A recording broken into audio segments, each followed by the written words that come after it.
Top quality और consistent performance के लिए सिर्फ सिल्वर पंप नाम याद रखना। ગઈકાલે આપણે સર જોયું તો વિપ્રોના જે પરિણામ આવ્યા સ્ટોક આજે 5% એ આપણને નેગેટિવ અસર જોવા મળી. હવે આજે ઇન્ફોસિસના પરિણામ આવવાના છે. વિપ્રોના પરિણામ સર આપણે જોઈએ તેમની જે કોન્સ્ટન્ટ કરન્સી જે અનુમાન હતું 0.5% ઘટશે, પરંતુ 0.8% ઘટ્યા. નફો છે એ પણ આપણે જોઈએ તો સર 6.6% વધ્યો, પરંતુ એમનું જે ઇબિટ માર્જિન છે એ ક્યાંક ને ક્યાંક ફ્લેટ આવ્યું. પરંતુ મેઇન અસર જે છે એમના ગાઈડન્સના કારણે પડી, જે -1.5%ની જગ્યાએ 3.5%ની તેમણે અહીંયાથી જે એક્સટેન્ડ કરી છે, જેના કારણે અહીંથી નેગેટિવિટી જોવા મળી. હવે આપણે જો પાસ્ટ હિસ્ટ્રી સર જોઈએ તો હા, આજે ઇન્ફોસિસના પરિણામો વિપ્રો જેટલા તો અત્યાર સુધી આપણે જે અનુમાનો એનાથી ઓછા તો આપણને ઇન્ફોસિસના નથી જોવા મળ્યા. તો સર એક વખત વિપ્રોના જે પરિણામ બાદ હવે શું વ્યૂ લેવો જોઈએ, અને બીજું વસ્તુ કે હવે આજે જ્યારે ઇન્ફોસિસના પરિણામ આવશે માર્કેટ બંધ થયા બાદ એની પર આપણે સર શું વ્યૂ લેવો જોઈએ સર? વિપ્રોના પરિણામ ખરાબ નથી મારી દ્રષ્ટિએ. વિપ્રોના પરિણામ દે આર નોટ બેડ. એટલે આમ એનો 6% જેટલો પ્રોફિટ ઉતર્યો છે, એ લોકો 3450 કરોડ જેટલો એનો પ્રોફિટ થયો છે. જે એને કહ્યું કે જૂના અમારા જેટલા કોન્ટ્રાક્ટ જે છે એ કોઈમાં કયું કેન્સલેશન આવ્યું નથી, અને નવી જે ડીલ સાઇન કરી એનો બી આંકડો જે એમણે આપ્યો એ પણ બહુ સારો છે. અનફોર્ચ્યુનેટલી એમણે જે ફર્સ્ટ ક્વાર્ટર ઓફ 2025-26નું જે એમણે ગાઈડન્સ આપ્યું કોન્સ્ટન્ટ કરન્સીનું, જે સીસી કહીએ છીએ આપણે, એમાં એમણે કહ્યું કે 1.5% જેટલો કદાચ એમને રેવન્યુમાં કોન્સ્ટન્ટ કરન્સીમાં એ લોકોને કદાચ ઘટાડો આવી શકે, અને એને જ ડેમ્પરિંગ ફેક્ટર મારી દ્રષ્ટિએ ચોક્કસ ગણી શકાય.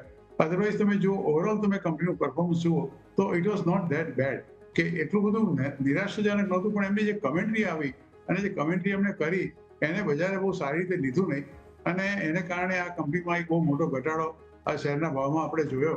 મને એવું લાગે છે કે શેરનો ભાવ આમે ખાસો એવો ઘટી ચૂક્યો છે. તમે જુઓ કે કંપનીનું જે માર્ચ 2025ના તમે જો એના રેવન્યુના આંકડા તમે જુઓ તો 17,112 કરોડની આસપાસ હતા, જે આગલા ક્વાર્ટરમાં એટલે કે ડિસેમ્બર 24માં 16,803 કરોડ હતા.